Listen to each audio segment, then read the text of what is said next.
नमस्कार मित्रमैत्रिणींनो, गेल्या 23 वर्षापासून मी व्यवसाय करीत आहे. आपल्या नवीन पिढीनेही व्यवसायात यावं या उद्देशाने आम्ही ह्या चॅनलची सुरुवात केलेली आहे. व्यवसायात येणाऱ्या अडचणी आणि त्यावर आपण कशी मात करू शकतो याबद्दल अनुभवी व्यक्तींकडनं आपण इथे माहिती घेत असतो. जर तुम्हाला आमच्या चॅनलमध्ये उपयुक्त माहिती मिळत असेल तर आमच्या चॅनलला नक्की सबस्क्राईब करा, तुमच्या मित्रमैत्रिणींना शेअर करा. तुमच्या एका सबस्क्रायबरमुळे आम्हाला अजून प्रोत्साहन मिळते आणि धन्यवाद.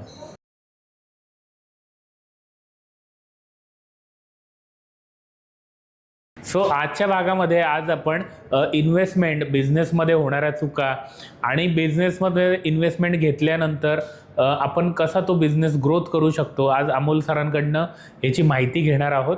तर आजचा आपला हा पुढचा भाग आहे, आपण कंटिन्यू करत आहोत. थँक्यू. इच्छा तर पाहिजे सर. करेक्ट आहे. इच्छा असेल तर तुमचं प्रश्नाचं उत्तर आहे की पैसे नसतानाही आपण बिझनेस चालू करू शकतो. बरोबर आहे. तुमचा जो सर्व्हिस रिलेटेड जोही आहे ते छोट्या छोट्या स्टेप घेऊन तुम्ही त्यातनं छोटे छोटे स्टेप घेऊन आपण एक कॅपिटल बिल्ड करू शकतो. करेक्ट आहे. सुरुवातीला लोकांकडनं काही कॉमन चुका होतात बिझनेसमध्ये वगैरे. त्याचं एखादं एक्झाम्पल सर, आता तुम्ही पण एवढे बिझनेस वगैरे रन करत असाल, बरोबर, तर एखादं त्यातलं उदाहरण वगैरे देऊन आम्हाला सांगता आलं, किंवा नवीन पिढी बिझनेस करायचं सुरुवातीला आपला व्हिडिओ बघून समजा त्यातनं त्यांना मार्गदर्शन भेटेल असं काही, त्याबद्दल आम्हाला सांगाल? बरं, आता बघा, मी जे बिझनेस केले त्या बिझनेसमध्ये माझी इतरांवर डिपेंडन्सी फार कमी होती. करेक्ट. आता उदाहरणार्थ जसं माझं ॲस्ट्रो वास्तू कन्सल्टन्सी आहे, मी ॲस्ट्रॉलॉजर आहे, बिझनेस कन्सल्टंट आहे. करेक्ट. याच्यामध्ये काय आहे, माझं नॉलेज, माझा वेळ ही माझी इन्व्हेस्टमेंट आहे. बरोबर आहे. म्हणजे माझी इतरांवर डिपेंडन्सी कमी आहे. कोचिंग इंडस्ट्री झालं, उद्या उठून जर समजा मला 10 टीचर बोलले की सर आम्हाला तुमच्या इन्स्टिट्यूटमध्ये नाही काम करायचं, किंवा काही एन मुवमेंटला प्रॉब्लेम आला, तर आपण त्याच्यामध्ये हेल्प करू शकतो. म्हणजे थोडक्यात की आपल्याकडे तो स्किल सेट पाहिजे, आपली इतरांवर डिपेंडन्सी कमी पाहिजे. पण आपण बिझनेसच्या सुरुवातीला काय करतो, आपली डिपेंडन्सी वाढवतो. पहिली डिपेंडन्सी, पैशासाठी आपण जातो बँकेकडे. करेक्ट. म्हणजे आपण काय करतो, लोन घेतो. आपल्याकडे पैसा नसेल तर तो आपण इतरांकडून मागतो. बरं, आपण कुठल्या गोष्टीचं डॉक्युमेंटेशन करत नाही. म्हणजे बिझनेस चालू करत असताना पहिली स्टेप आहे डॉक्युमेंटेशन. दुसरं आहे फुलप्रूफ कॅल्क्युलेशन. बिझनेसमध्ये आपण हा विचार करतो की मी एखाद्या बिझनेसमध्ये 5 लाख रुपये टाकणार आहे, पण ते 5 लाख जर मला 5 वर्षानंतर परत मिळाले तर हा विचार आपण करत नाही. आता बऱ्याच वेळा, बहुतेक वेळा बघा, काही फूड स्टॉल असतात, लोक फक्त एक एक्झाम्पल की बाबा हा वडापाववाला, हा चायनीजवाला आहे, हा तर एवढं कमवतो, 15 रुपयाचा एक वडापाव, मग एवढ्याला एक प्रॉफिट. हे कागदावरचं जे कॅल्क्युलेशन हे आयुष्यात काम करत नाही.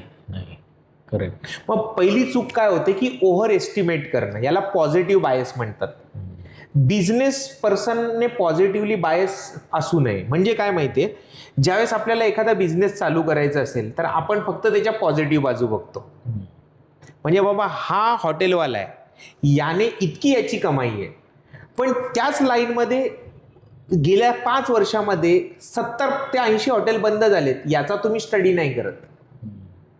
करेक्ट. म्हणजे सगळ्यात पहिली गोष्ट आहे की आपण सेल्फ बायस ठेवला नाही पाहिजे. आपण हे ॲज्युम करून चालतो की माझा बिझनेस चालणारच आहे. पॉझिटिव्ह थिंकिंग असावं, मी याच्या विरोधात नाहीये, पण पॉझिटिव्ह थिंकिंगपेक्षा बिझनेसमध्ये प्रॅक्टिकल थिंकिंग हे जास्त महत्वाचं असतं. करेक्ट.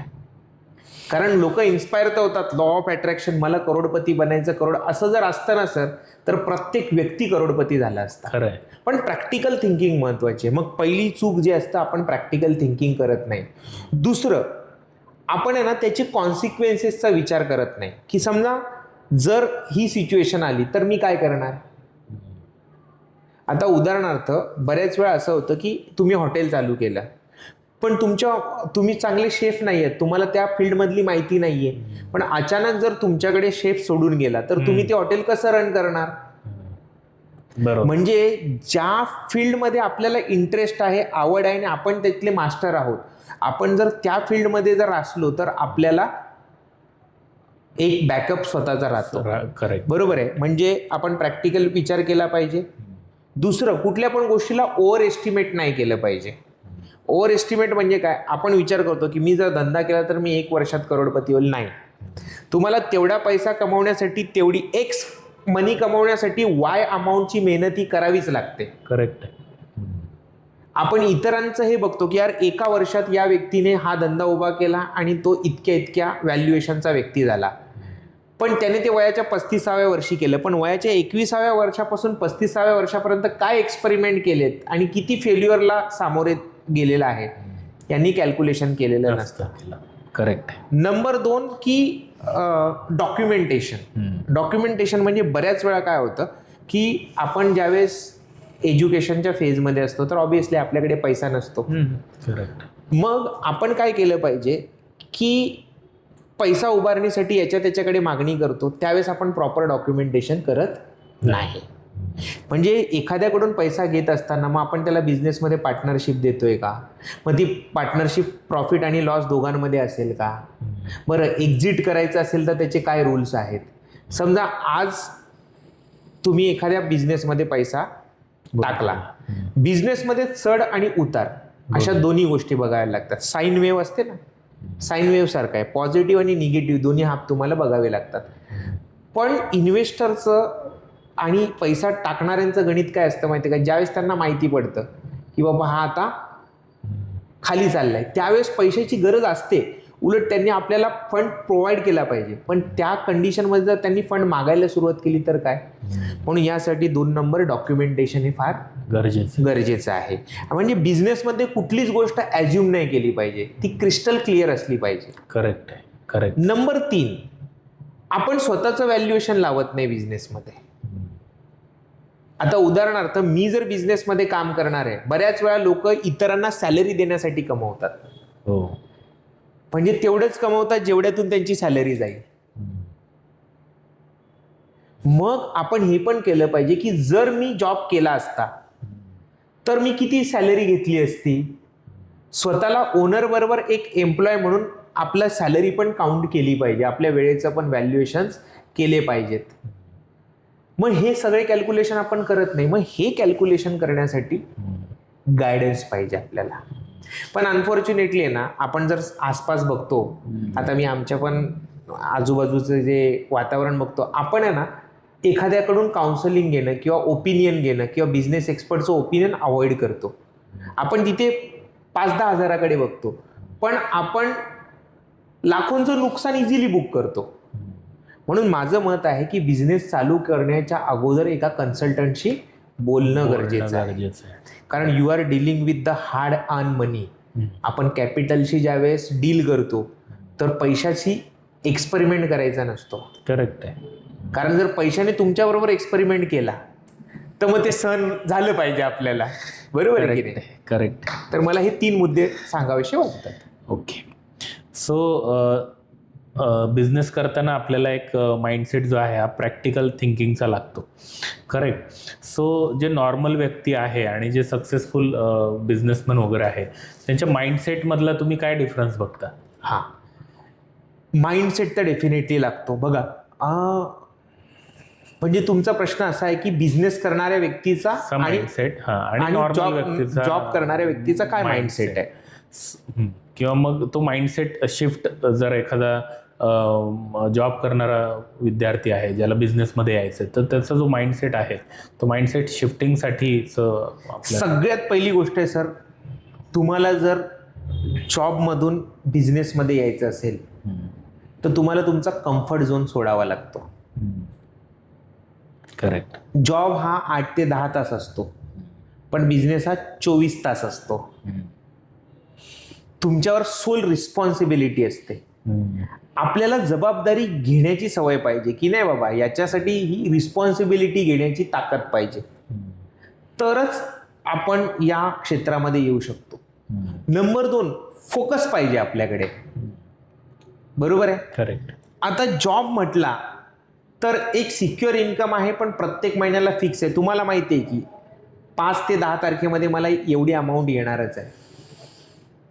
पण जॉबमध्ये तसं नाही आहे.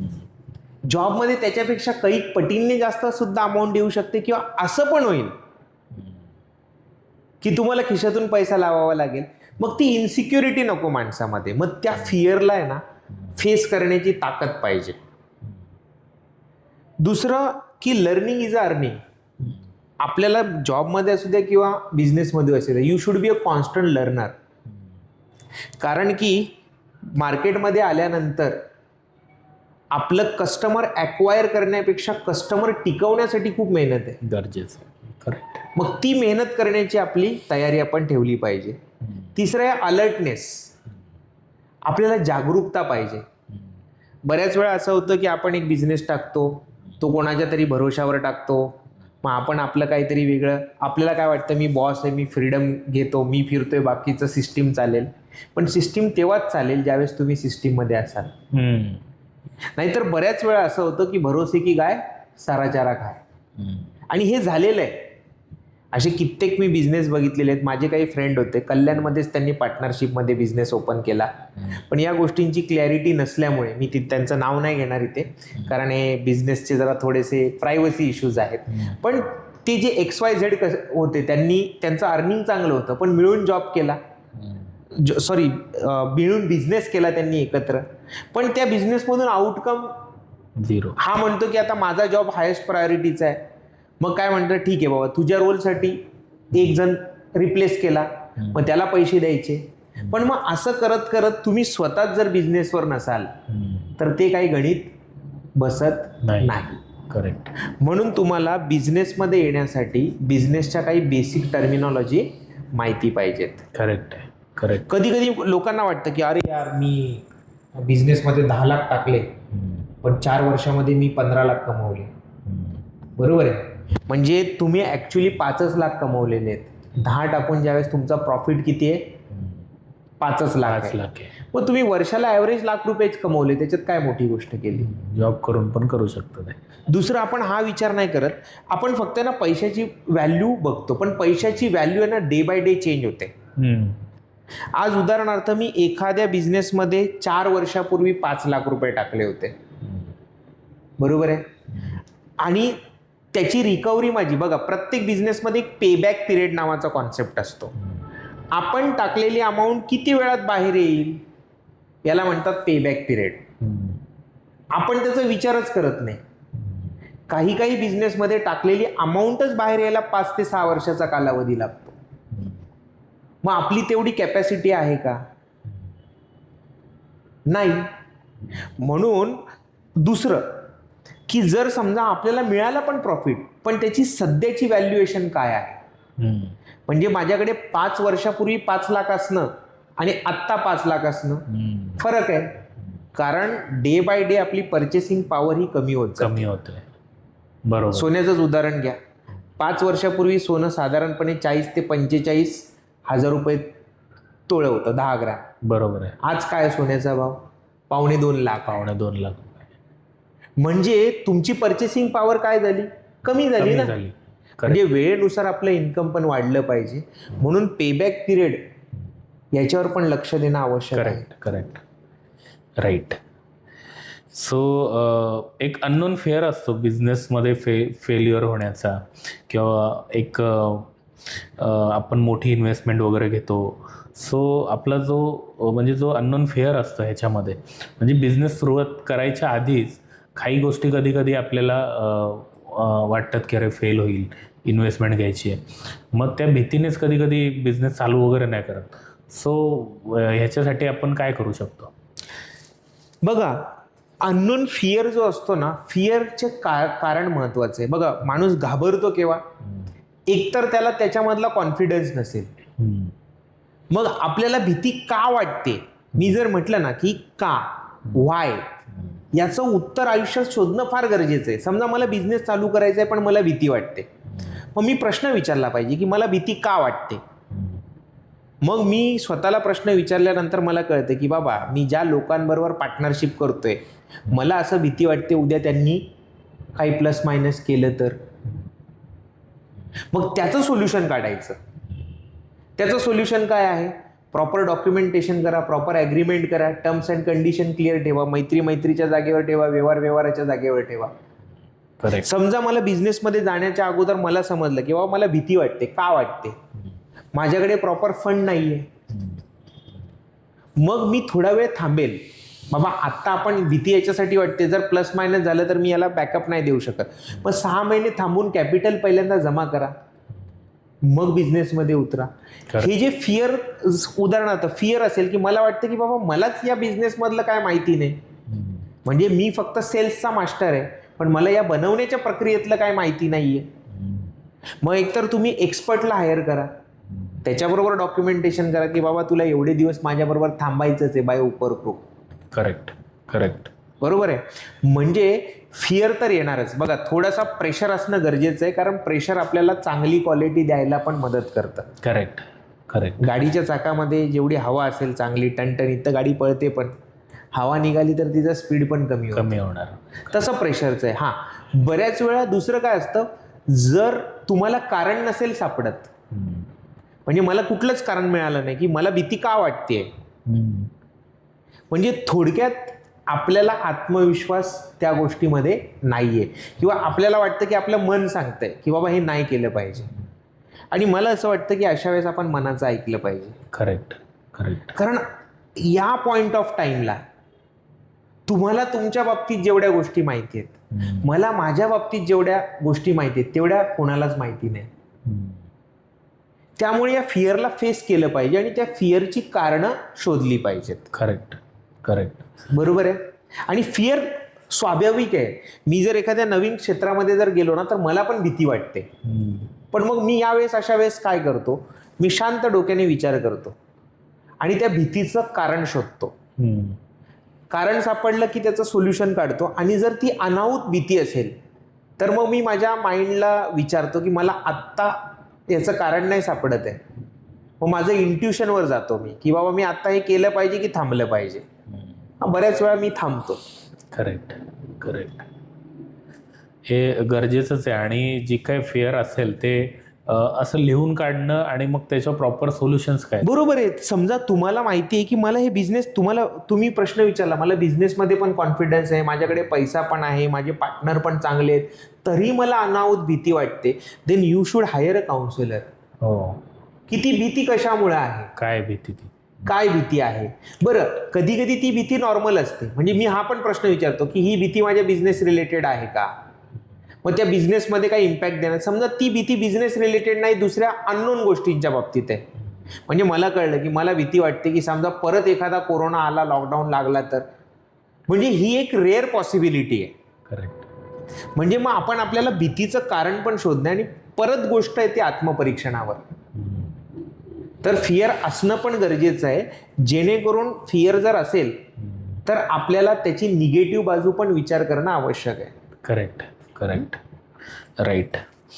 सो तुमचा एखादा रिअल अनुभव करिअरमधला, जे समजा फेल्युअर वगैरे झालेलं आहे आणि त्याला मग सक्सेस करण्यासाठी तुम्ही काय केलं, असं काही आम्हाला ऐकायला आवडेल जर तुमचा एखादा अनुभव. डेफिनेटली ना सर. बघा, माझा करिअरमधले मी दोन्ही पॉझिटिव्ह आणि निगेटिव्ह दोन्ही अनुभव इथे सांगणार आहे. करेक्ट. सगळ्यात पहिल्यांदा मी हे सांगू इच्छितो की बिझनेसमध्ये आपण हा विचार केला पाहिजे की मी समोरच्याला काय देऊ शकतो. मी ज्यावेळेस, मला माहिती नव्हतं की मी पुढे ॲस्ट्रॉलॉजर आणि वास्तुशास्त्र याच्यामध्ये करिअर करेल. पहिल्यांदा मी 9 वर्ष सेवा दिली लोकांना. तुम्ही माझ्याकडे आलात, मी तुमची जन्मतारीख बघितली, हॉरोस्कोप बघितला, मी व्यक्तीला परीक्षण केलं. बऱ्याच वेळेस आपल्याला व्यक्तीच्या चेहऱ्यावरून पण कळतं. मग आपल्याकडे केस स्टडी पाहिजेत. पण ज्यावेळेस माझ्याकडे 4,500-5,000 हजार लोकांचा डेटाबेस होता, तर मला त्याच्यामध्ये साम्य आढळलं की बाबा अशा फ्रिक्वेन्सीवाला व्यक्ती साधारणपणे असं करतो. म्हणजे जगात 100% वाईट आणि 100% चांगलं असं काहीच नाही. प्रत्येक ठिकाणी प्रोबॅबिलिटी आहे. पण आपला अंदाज किती परफेक्ट आहे याच्यावर तुमची ॲक्युरसी ठरते. करेक्ट. आणि ही ॲक्युरसी तुम्हाला अनुभवातून येते. म्हणजे पहिलं काय आहे की आपण सेवा दिली पाहिजे. मग त्या सेवेमधून ज्यावेळेस मी ॲक्च्युअलमध्ये काम केलं मी चालू केलं, ज्यावेळेस मी लोकांना मेसेज टाकला की बाबा मी आता या क्षेत्रामध्ये माझं स्वतःची कन्सल्टन्सी चालू केलेली आहे, माझ्याकडे 4,500 ते 5,000चा क्लायंट बेस ऑलरेडी रेडी होता. पण त्याच्यासाठी मी आधी काही वर्ष घासलेली आहेत. बरोबर. हा झाला चांगला अनुभव, म्हणजे आपण सेवा दिली, त्याच्यातून आपल्याला मेवा मिळाला. करेक्ट. आणि आवडीमधून आपल्याला करिअरकडे एक अपॉर्च्युनिटी मिळाली. करेक्ट. दुसरं, मी काही बिझनेस चालू केला होता, म्हणजे त्या बिझनेसमध्ये एक वाईट अनुभव सुद्धा आहे की एक बिझनेस बरोबर चालू केल्यानंतर फ्रेंड्स होते. ज्यावेळेस आपण फ्रेंड्समध्ये बिझनेस, मला असं वाटतं, माझं पर्सनल ओपिनियन आहे, याच्याने बरेच लोक ऑफेंड पण होऊ शकतात, की शक्यतोवर आपण नात्यामध्ये आणि एकदम घनिष्ठ मैत्रीमध्ये बिझनेस न केलेला बरा, असं माझं वैयक्तिक मत आत्ता तरी झालेलं आहे. त्याचं कारण काय असतं माहिती आहे का? ज्यावेळेस आपण नात्यामध्ये किंवा घनिष्ठ मैत्रीमध्ये बिझनेस चालू करतो, तो प्रोफेशनलिझम कुठेतरी मिस होतो. बरं, सगळ्या गोष्टी बऱ्याच वेळ तोंडी राहतात आणि मग हळूहळू थोडंसं हेवादावा सुद्धा त्यामध्ये चालू होतो. पण ज्यावेळेस मी काही कारणास्तव 2014मध्ये माझे वडील एक्सपायर झाले, त्या दरम्यान मी माझ्या बिझनेसवर जास्त लक्ष देऊ शकलो नव्हतो, पण त्यावेळेस मला त्या बिझनेसमध्ये फटका पडला. करेक्ट. म्हणजे मला त्यातून एक गोष्ट कळली की बिझनेसवर पूर्णपणे कंट्रोल आपला पाहिजे. दुसरा एक अनुभव होता की आम्ही एक सायनमध्ये एक सेटअप चालू केला होता क्लासेसचा, पण द मुमेंट तो चांगला रन झाला, तिथे फुटफॉल वाढला, तर जे रेंट होतं ते समोरच्या व्यक्तीने सांगितलं की बाबा आता तुम्ही रेंट जे आहे म्हणजे 10% वाढायला पाहिजे होतं, तर त्याने 4 पट रेंट केलं. अरे देवा. म्हणजे मग मला कळलं की आपल्याकडे हे पण विचार केला पाहिजे की आपण बिझनेस किती दिवस तिथे करणार आहोत याची क्लॅरिटी समोरच्या बरोबर ठेवली पाहिजे. मग मला कळलं की बाबा एज्युकेशन जर सेटअप काढायचं असेल तर जागा आपली असलेली योग्य असेल. म्हणजे हा एक माइंडसेट आहे की आपण एक्सपेरिमेंटमधून शिकत राहतो. करेक्ट. दुसरं असं आहे की इतरांच्या सक्सेसमध्ये तुम्ही त्यांच्या सक्सेस स्टोरीचा भाग बनायला चालू केलं पाहिजे. म्हणजे आपलं कॉन्ट्रीब्युशन, जोपर्यंत आपण कॉन्ट्रीब्युशन देत नाही इतरांना, तर इतर आपल्याला का म्हणून प्रेफरन्स देतील. करेक्ट. म्हणून हा प्रेफरन्स क्रिएट करण्यासाठी खरं बिझनेसचं जे फळ आहे हे मला तरी वाटतं की 5-6 वर्षानंतर दिसायला चालू होतं. कारण 5-6 वर्ष तर लोकांना माहीत पडायला जातात, पण साधारणपणे आता समजा सोशल मीडिया आहे, याच्यातून तुम्ही तो 5-6 वर्षाचा कालावधी 2 ते 3 वर्षावर आणू शकता. परंतु तुम्ही सतत लोकांना दिसले पाहिजेत. आज जर समजा आज तुम्हाला माहिती आहे की अरे भाविस्कर सर आहेत, तर तुम्हाला जर ॲस्ट्रॉलॉजी रिलेटेड काही मदत लागली तर तुम्ही मला अप्रोच करणार. माझ्या क्लायंटला माहिती आहे की बाबा बिझनेस रिलेटेड गोष्टी हे कन्सल्ट करून देतात. पण हे कधी, ज्यावेळेस मी सतत 10 वर्ष लोकांना दिसतोय तर लोक मला अप्रोच करतील. मग तुम्हाला तुमची आयडेंटिटी बनवायला लागेल, गरजेचं आहे. म्हणून एक की पार्टनरशिपमध्ये जर बिझनेस कराल तर प्रॉपर क्लिअर करणं म्हणजे चांगले. आणि बरं, मी असं नाही म्हणत हे सगळं तुम्ही सगळ्या प्रिकॉशन घेऊन सुद्धा काहीतरी होऊ शकतं, तुम्हाला काही ना काही अनुभव घ्यावाच लागेल आणि माणूस अनुभवातून शिकत जातो. आणि करिअरचं पण असंच आहे सर. पहिल्यांदा तुम्ही एक बिझनेस चालू केला, त्याच्यामधून तुम्ही काहीतरी शिकलात, मग तुम्ही दुसरा बिझनेस चालू केला. आपल्याला आयुष्याच्या टप्प्यामध्ये जसं जसं आपण पुढे जातो तसं तसं आपल्याला थोडीशी क्लॅरिटी जास्त यायला तयार होते. करेक्ट. म्हणून द मुमेंट आपल्याला रिअलाइज झालं की मी याच्यापेक्षा याच्यामध्ये बेटर आहे, तर स्विच करायला काही प्रॉब्लेम नसला पाहिजे असं मला तरी वाटतं. नक्कीच. तुम्ही 12,000पेक्षा जास्त विद्यार्थ्यांना जे काउन्सिलिंग वगैरे केलेलं आहे, सो तुम्हाला असं काही त्यात कॉमन पॅटर्न वगैरे असं काही रिअलाइज झालेलं आहे? येस, कॉमन पॅटर्न आहे. ओके. खास करून आहे ना, विद्यार्थी जेवढे मी काउन्सिलिंग केलेलं आहे त्यांच्यावर एक प्रेशर बिल्ट असतो. म्हणजे मुळात काय माहिती आहे का, ते योग्य गोष्ट आयुष्यामध्ये योग्य गोष्टच करणं महत्त्वाचं नाहीये. योग्य गोष्ट योग्य कारणासाठी करणं महत्त्वाचं आहे. जो व्यक्ती किंवा जो पर्सन एखादं चांगलं कार्य चांगल्या उद्देशाने करतो त्याचंच आउटपुट तुमचं चांगलं राहतं. बऱ्याच वेळा विद्यार्थी अभ्यास करतात पण कोणाचा मोटिव्ह नसतो की मला नॉलेज मिळालं पाहिजे. अरे आज मी 15-16 वर्षाचा मुलगा आहे, तर माझ्या वयोमानाच्या दृष्टिकोनातून मला या गोष्टी माहितीच पाहिजेत, हे कोणाला नाहीये. त्यांचं टार्गेट काय की मला याच्यात एवढे मार्क मिळवायचे. पण मुळात जर आवड नाहीये तर तुम्ही भरकटणारच आहात. ओके. दुसरं, प्रेशर हँडल होत नाही. जो सिलेबस असतो, बरेच आता सायन्सचे विद्यार्थी खास करून ज्यांनी नीट दिलेली असते, JEE साठी प्रिपेअर करतात, ती लोक माझ्याकडे काउन्सिलिंगला पण येतात. आता खास करून नीटची एक्झाम, मेडिकलसाठी प्रिपरेशन पोरं 2-2, 3-3 वर्ष करतात. बरोबर. त्यांचं म्हणणं आहे की आम्ही कुठे कमी पडतो, त्यांना सेल्फ डाऊट असतो. माझं म्हणणं काय की तुम्ही प्रॅक्टिकली इव्हॅल्युएशन केलं पाहिजे. नीटमध्ये विद्यार्थी बसतात 15 लाख, सीट जास्तीत जास्त 50-60 हजाराच्या आसपास असतील. मग ज्या दिवशी फॉर्म भरलाय त्याच दिवशी बाकीचे बाहेर आहेत. हे रिअलायझेशन असताना आपण स्वतःला गोळी देत राहतो की माझं होईल, पण तसं नाहीये. ज्यावेळेस तुम्ही कॉम्पिटिशनमध्ये असता तर तुमचा नंबर कितवा आहे हे पण तर महत्वाचं. करेक्ट. तिसरं, ज्यावेळेस पोरं प्रिपेअर करून, अभ्यास करून, किंवा कोणत्या पण, मग इंजिनिअरिंगचा विद्यार्थी असो, मेडिकलचा असो किंवा 12वीचा असो, बऱ्याच विद्यार्थ्यांना आहे ना प्रॉब्लेम फेस होतो. काय प्रॉब्लेम फेस होतो? त्यांचं म्हणणं आहे की सर आम्ही मेहनत तर खूप केली, पण आम्हाला परीक्षेच्या वेळेस काय आठवलंच नाही, किंवा आम्ही पेपर लिहायला सुरुवात केली पण सुरुवातीचे एकदा अडकलो तर काय वाटलं नाही, मग दुसरा क्वेश्चन घेतला लिहायला, मग दुसऱ्यांदा अडकलो, काय वाटलं नाही, पण ज्यावेळेस मी तिसऱ्या प्रश्नाला अडकलो त्याच्यानंतर मी ब्लँक झालो. काही लोकांना हेच कळत नाही की बाबा हे कुठून आलेलं आहे. म्हणजे याचा अर्थ की तुम्ही फोकस देऊन अभ्यास केलेला नाहीये.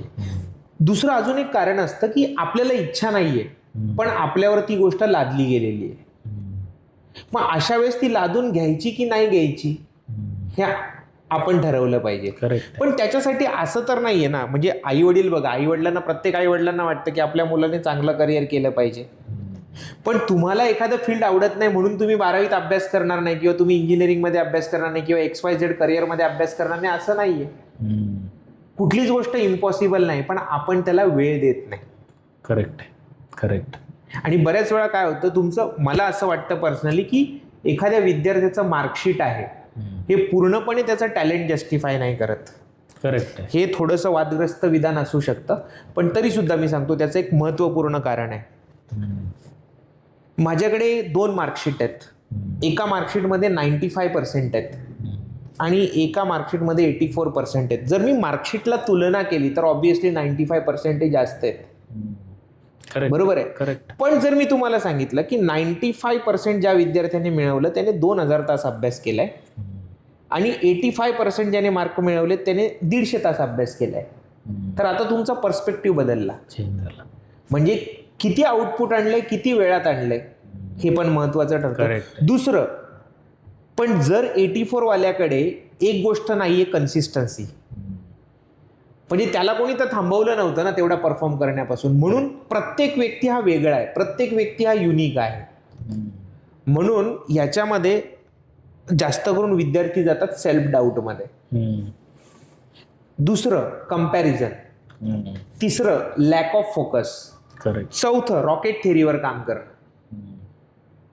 आपल्याकडचे मॅक्सिमम जे स्टुडंट आहेत ना, मग ॲग्री करणार आपली सगळी ऑडियन्स, समजा एक्झाम आहे ना त्याच्या जास्तीत जास्त 1 महिना अगोदर किंवा काहीतरी 1 आठवडा अगोदर, काही जण 2 दिवस अगोदर जागे होतात.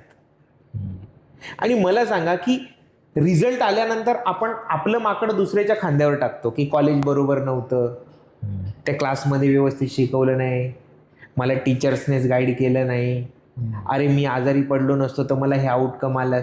आपल्याला खरोखर माहिती असतं की आपण डे 1 पासून किती काय मेहनत केलेली नाहीये. पण बऱ्याच वेळा प्रॉब्लेम हे सेल्फ क्रिएटेड असतात. करेक्ट. आणि बऱ्याच वेळा प्रॉब्लेम्स कसे असतात की बाबा आपल्याला इंटरेस्ट नाहीये. पण इंटरेस्ट नाहीये तर याचं सोल्युशन असं नाही की आपण आपला राग अभ्यासावर किंवा आपल्या परफॉर्मन्सवर काढणार. मग तुम्ही सांगितलं, एक विद्यार्थी असा पण होता, मी माझ्याकडे काउन्सिलिंगला आला, त्याला डॉक्टर नव्हतं बनायचं. मी त्याला विचारलं की बाबा काय तू का अभ्यास करत नाही तुझे, कारण मी नाव नाही घेऊ शकत इथे, पवई, आपल्या पवईच्या साईडला जे आहे, म्हणजे अंधेरीच्या आसपासमध्ये तो विद्यार्थी होता आजपासून 4 वर्षापूर्वी. तर त्याने ॲडमिशन घेतलं होतं, नीट आणि JEE त्याने दोन्हींचा फॉर्म भरला होता, पण त्याला जायचं होतं इंजिनिअरिंगला. पण आईवडिलांची इच्छा होती, कारण आईवडील दोन्ही डॉक्टर होते. मग त्याचं म्हणणं काय, त्याचा परफॉर्मन्स इतका खाली होता टेस्टमध्ये, मग त्यांचे आईवडील माझ्याकडे काउन्सिलिंगसाठी आणले. ज्यावेळेस मी त्याच्याशी डिस्कस केलं तर मला त्याचा प्रॉब्लेम कळला की तो जाणून बुजून अंडर परफॉर्म करतोय. का? कारण तो त्या फील्डला न जाता इकडे. मग मी त्याला सांगितलं की बाबा तू असं करू नकोस, तू पूर्ण ताकदीने परफॉर्म कर आणि मग आपण तुझा रिझल्ट आल्यावर बघू की तुला काय करायचं आहे. पण बिलीव्ह मी, तो आज IIT मधून इंजिनियर आहे आणि त्याचं करिअर चांगलं करतोय. हा, पण त्याच्या आईवडिलांना मी बोलून घेतलं की तुम्ही आता एक्झाम होईपर्यंत याला डिस्टर्ब नाही करायचं. मग खरोखर बऱ्याच वेळा काउन्सिलिंग ही मुलांना नाही, पॅरेंट्सला सुद्धा गरजेची असते. करेक्ट. सो बिझनेस असो किंवा जॉब असो, ह्याच्यात कधी लर्निंग आपण थांबू नये, ह्याबद्दल तुमचं काय मत आहे? बरोबर आहे sir. Learning is nothing but constant earning.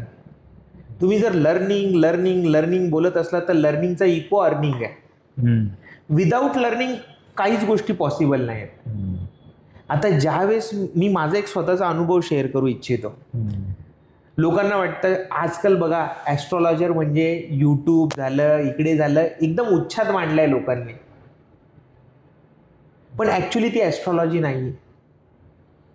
मी काय म्हणतो, बरेच लोक बरेच प्रश्न घेऊन येतात, वादविवाद करतात, लॉजिकल गोष्टी. पण आपलं जे शास्त्र आहे त्याच्यात आपलं, तुम्ही बघा की आपल्याकडे किती मोठा वारसा आहे. आपलं जे जेनेटिक्स आहे ना सर, ते खूप मोठं आहे. मग ज्यावेळेस मी ॲस्ट्रॉलॉजीचा अभ्यास चालू केला त्यावेळेस मला कळलं की अरे, या ॲस्ट्रॉलॉजीची सुरुवात कुठून झाली, तर ॲग्रिकल्चरसाठी त्याची सुरुवात झाली होती. करेक्ट. म्हणजे आपल्या पूर्वजांनी ऑब्झर्व केलं की आकाशात ह्या नक्षत्रांचा पॅटर्न असल्यावर हे पीक पेरलं, तर त्यांनी त्यांचे ऑब्झर्वेशन लिहून ठेवले, पिढ्याना पिढ्या ते पुढे पास केले. मग कोणीतरी एखादा व्यक्ती आला असेल, त्याला वाटलं की बाबा पृथ्वीमध्ये जसं बीज टाकतो तसं व्यक्तीचा जन्म होतो, तेव्हा आईकडून आणि वडिलांकडून दोघांकडून बीज येतं. म्हणजे जो लॉ एका बीजला ॲप्लिकेबल आहे तो दुसऱ्याला पण ॲप्लिकेबल आहे. तशातून ॲस्ट्रॉलॉजीचा जन्म झाला. बरोबर आहे. पण आपण त्याचा किती वापर केला पाहिजे, करेक्ट, हे पण आपल्यावर डिपेंड करतं. बरोबर आहे की नाही? करेक्ट. म्हणजे आपला मूळ प्रश्न काय होता की ह्याचं आपण जेव्हा जॉब लर्निंग बरोबर, लर्निंगवरचा होता. आपण थोडंसं बाहेर गेलो. बरं, मुद्दा काय लर्निंगवर. ज्या वेळेस आता समजा मी ॲस्ट्रॉलॉजीला सुरुवात केली, मला बिलीव्ह मी इंजिनिअरिंगपेक्षा चॅलेंजिंग वाटलं. कारण मी शिकत गेलो प्रत्येक वेळेस. विश्वकर्मा प्रकाश, विश्वकर्मा वास्तुशास्त्र, अपराजित पृच्छ, राजवल्लभ, मयामतम, वृक्ष आयुर्वेद यासारख्या बरेचसे पुस्तकांचं वाचन करत करत मला समजलं की अरे नाही, याच्यामध्ये काहीतरी तथ्य आहे. करेक्ट. मग माझं म्हणणं काय की जर एखादं टूल आहे आपल्याकडे, त्या टूलचा वापर किती कसा करावा हे आपल्या हातात आहे. म्हणून ॲस्ट्रॉलॉजी किंवा कुठलं पण सायन्स असेल, हे एक टूल आहे. त्या टूलचा वापर तुम्ही कसा करता हे महत्त्वाचं आहे. आणि लर्निंग बिझनेसमॅनसाठी तर फार गरजेची आहे. You have to keep your self update. आपण ज्या बिझनेसमध्ये आहोत त्या बिझनेसचा लाईफस्पॅन किती आहे, त्या बिझनेसमध्ये नवीन टेक्नॉलॉजी कोणत्या येत आहेत. म्हणून विद्यार्थी दशेत सुद्धा आपण वाचन केलं पाहिजे. बरं, बिझनेसमॅन होत असताना किंवा बिझनेस करत असताना तुम्हाला तुमचं एज्युकेशनल डोमेन नाही तर फायनान्शियल डोमेनचं पण नॉलेज पाहिजे. मग फायनान्शियल डोमेनमध्ये काय काय येतं की बाबा मनी मॅनेजमेंट कसं केलं पाहिजे, मनी सोर्सिंग कसं केलं पाहिजे, त्याच्यानंतर त्या पैशाचं कॅल्क्युलेशन कसं केलं पाहिजे, कुठे किती पैसा टाकला पाहिजे, किती पैसा रिझर्व ठेवला पाहिजे, आपल्या हातात किती असताना किती रिस्क घेतली पाहिजे, हे आपल्याला कुठून समजेल? पुस्तकांमधून. करेक्ट. म्हणून डेफिनेटली तुमचा जो प्रश्न आहे की learning plays very very important role. Correct. ह्याच्यात आपण मेंटल आणि आपली जी फिजिकल हेल्थ आहे, बिझनेस करताना आपल्याला स्ट्रेस येतात प्रत्येकीला. सो मग आपण हे हँडल कसे करावेत किंवा ह्याबद्दल काय मत आहे तुमचं? बघा, स्ट्रेस जो आहे, प्रेशर हा प्रत्येक जॉब असू द्या किंवा बिझनेस असू द्या किंवा कुठली पण तुम्ही अजून काही व्यवसाय करत असाल तर स्ट्रेस हा येणारच आहे. विदाऊट प्रेशर कुठलं काम होणार नाही. पण असे प्रसंग येताना आपण दोन पद्धती, एकतर आपण त्या प्रसंगाला रिॲक्ट करू शकतो किंवा रिस्पॉन्ड करू शकतो. म्हणजे त्या सिच्युएशनला आपल्याला हाताळता आलं पाहिजे. मग ते हाताळण्यासाठी आपल्याला संयम डेव्हलप केला पाहिजे. तर मला असं पर्सनली वाटतं की आपण मेडिटेशन केलं पाहिजे. म्हणजे याच्यातून एक गोष्ट आपल्याला बाहेर काढू शकते, स्वतःसाठी दिलेला वेळ. आपण स्वतःसाठी किमान 1 ते 1.5 तास हा दिवसभरात काढूनच ठेवला पाहिजे. ज्या वेळेमध्ये मोबाईल आपण ऑफ करतो, फ्लाईट मोडवर टाकायचा, त्याशिवाय तुमची सिस्टीम रिबूट होणार नाही. कारण जर सिस्टीम रिबूट झालीच नाही, प्रेशर विल देअर, म्हणजे सगळ्या गोष्टी असणारच आहेत. करेक्ट. परंतु त्याला सहन करण्याची ताकद किंवा आपण कॅपॅसिटी डेव्हलप करतो. बाहेरच्या घडणाऱ्या घटनांवर आपलं नियंत्रण नाहीये, पण स्वतःच्या मेकॅनिझममध्ये आपण डेफिनेटली बदल घडवून आणू शकतो. म्हणून हेल्थ तर इम्पॉर्टंट आहे, हेल्थला प्रायोरिटी दिलीच पाहिजे. कारण जर तुमची हेल्थ चांगली आहे तर तुम्ही बिझनेसमध्ये सर्वाइव्ह होऊ शकता, किंवा जर तुमची हेल्थ बरोबर नाही तर तुमची डिपेंडन्सी दुसऱ्यावर वाढते. Correct. Your dependency is inversely proportional to your profit. Right. जेवढी तुमची डिपेंडन्सी वाढेल इतरांवर, तेवढा तुमचा profit will going to reduce. नक्कीच. म्हणून त्याच्यासाठी हेल्प इम्पॉर्टंट आहे. आणि स्ट्रेस मॅनेजमेंटसाठी तुम्ही मेडिटेशन करा. मेडिटेशन म्हणजे फक्त बसून किंवा ध्यानधारणा करणं असं नाही. तुम्ही एकटे चाला, ॲक्टिव्हिटी करा. बरोबर आहे. दुसरं, स्ट्रेसफुल सिच्युएशनमध्ये जनरली कोणाला रिस्पॉन्ड करू नका. कारण ज्यावेळेस आपण स्वतः स्ट्रेसमध्ये असतो, आपली मनस्थिती बरोबर नसते, आपण ते बोलतो जे आपल्याला बोलायचं नाहीये, आणि मग त्याचे कॉन्सिक्वेन्सेस आपल्याला फेस करावे लागतात. करेक्ट आहे. बरोबर आहे की नाही? नक्कीच. सो आपला आता जो आहे एपिसोड, त्याच्यात एक रॅपिड फायरचा आपण आता क्वेश्चन घेणार आहोत. ह्याच्यात आपल्याला 1 लायनर आपल्याला ह्याचे जे आन्सर्स आहेत ते करायचे आहेत. तर तुमच्या हिशोबाने जॉब की बिझनेस? बिझनेस. मनी की पॅशन? पॅशन. डिग्रीचं स्किल की risk safe life? Skill. Right. सक्सेसची 1 लाईन डेफिनेशन मला सांगाल? सक्सेसची 1 लाईन डेफिनेशन. सक्सेस आहे ना सर, हे व्यक्ती सदृश्य आहे. सक्सेस म्हणजे काय की जी गोष्ट किंवा ज्या स्टेटमध्ये तुम्हाला आनंद मिळतो ती प्रत्येक स्टेट सक्सेस आहे तुमच्यासाठी. करेक्ट. करेक्ट. म्हणजे तुम्ही एखादी गोष्ट करत असताना ती एन्जॉय करताय तर तो दिवस तुमच्यासाठी सक्सेसफुल आहे. तो success is a state of mind. आणि जर तुम्हाला वाटतं की आजचा दिवस तुमचा सार्थकी लागला, then you are a successful person. Correct. मग काही लोक सक्सेस वेगवेगळ्या पॅरामीटरमध्ये मेजर करतात, पण it is at the end materialism is the म्हणजे तेवढं इम्पॉर्टंट नाही आहे. करेक्ट. करेक्ट. म्हणजे मटेरियलिस्टिक होण्यापेक्षा आपण भावनांमध्ये किंवा आपल्या मनाला विचारलं पाहिजे. तर मला असं वाटतं की तुमचं सक्सेस एक्सटर्नल पॅरामीटरवर, तुमच्याकडे किती पैसा आहे, तुम्ही काय आहात याच्यावर डिपेंड नाही करत, तर तुम्ही स्वतःला काय फील करवता याच्यावर सक्सेस हे डिपेंड करतं. करेक्ट. एक शेवटचा आणि खूप महत्त्वाचा, आज 10वी 12वी किंवा ग्रॅज्युएट जी मुलं आहेत, सो ह्यांच्यासाठी एक लाईफ लेसनसाठी एक स्ट्रॉंग मेसेज आपल्याला द्यायचं आहे. जर कोणाला लाईफमध्ये डिरेक्शन मिळत नाही आहे तर त्यांनी काय करायला पाहिजे आपल्याला, हा एक शेवटचा प्रश्न करून आपण. बरं, खूप चांगला प्रश्न केलेला आहे की याच्यामध्ये सगळ्यात इम्पॉर्टंट गोष्ट आहे की आपण फोकस राहिलं पाहिजे. Number 1. Number 2, planning. Correct. Planning हे मस्ट आहे. कोणती पण गोष्ट जर आपल्याला सक्सेसपर्यंत न्यायची असेल तर विदाऊट प्लॅनिंग आपण ती घेऊन जाऊ शकत नाही. तिसरं आहे डेव्हलप द इंटरेस्ट. आपल्याला जर एखाद्या गोष्टीमध्ये स्किल डेव्हलप करायचं असेल तर स्किल डेव्हलप करण्याच्या सगळ्यात पहिली स्टेप आहे की इंटरेस्ट डेव्हलप करणं. मग तशा वातावरणामध्ये राहणं, तर तशा वातावरणामध्ये स्वतःला ठेवलं पाहिजे. नेक्स्ट की आपला स्क्रीन टाईम कमी केला पाहिजे. त्याचं कारण काय माहिती आहे का? कंटेंट एवढा आहे पूर्ण जगामध्ये की तुम्ही म्हातारं व्हाल, 24 तास बघितलं तरी हा कंटेंट संपणार नाहीये. म्हणून आपण आपला स्क्रीन टाईम रिड्यूस करणं आवश्यक आहे. दुसरं की ट्रॅक ठेवणं, अकाउंटेबिलिटी. स्वतःच्या परफॉर्मन्सची अकाउंटेबिलिटी ठेवणं आवश्यक आहे. एक उदाहरणार्थ सांगतो की विद्यार्थ्यांना समजा करायचे की 15 चॅप्टर आहेत पूर्ण वर्षभरामध्ये. आणि त्यांना 6 महिने आहेत. तर 15 चॅप्टर जर 6 महिन्यात पूर्ण करायचे आहेत तर किमान एका महिन्यामध्ये 2.5 ते 3 चॅप्टर तरी झाले पाहिजेत. मग जे वर्षाचं टार्गेट आहे ते महिन्यांवर आणलं पाहिजे. जर मला एका वर्षात एवढं करायचं तर एका महिन्यात किती करायचंय, मग एका महिन्यामध्ये जर एवढं करायचं तर एका आठवड्यात किती करायचं, आणि एका आठवड्यात एवढं करण्यासाठी मला दिवसाला किती करावं लागणार. जेवढा तुम्ही अकाउंटेबल स्वतःला ठेवाल तेवढं तुमचा सक्सेस रेशो वाढत राहणार. आणि बिझनेसमॅन जे असतात ना ते मिनिटावर येतात आणि काही लोक सेकंदवर येतात.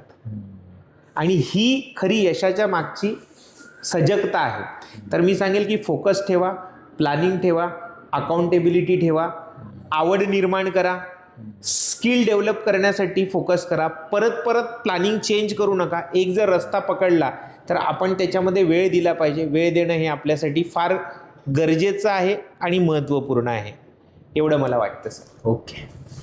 सो आजचा एपिसोड तुम्हाला कसा वाटला आम्हाला नक्की सांगा. अमोल सरांनी बरीचशी आपल्याला जी माहिती दिलेली आहे ही येणाऱ्या पिढीसाठी, ज्यांना बिझनेसमध्ये करिअर करायचं असेल, ज्यांना जॉबमध्ये करिअर करायचं असेल, सो खूप व्हॅल्युएबल त्यांनी आपल्याला माहिती दिलेली आहे. अमोल सरांना मी थँक्यू बोलेल आज आमच्या पॉडकास्टमध्ये येऊन आम्हाला एवढी छान माहिती दिली. सो तुम्हाला जर हा व्हिडिओ आवडला असेल तर नक्की ह्याला लाईक कराल. तुमचा कुठला मित्र आहे ज्याला बिझनेसमध्ये यायचं आहे किंवा अजून त्याला काही करिअर गायडन्स आहे त्यांना तुम्ही हा व्हिडिओ नक्की शेअर करू शकता. तो नक्की आपण आता पुढच्या एपिसोडमध्ये भेटू.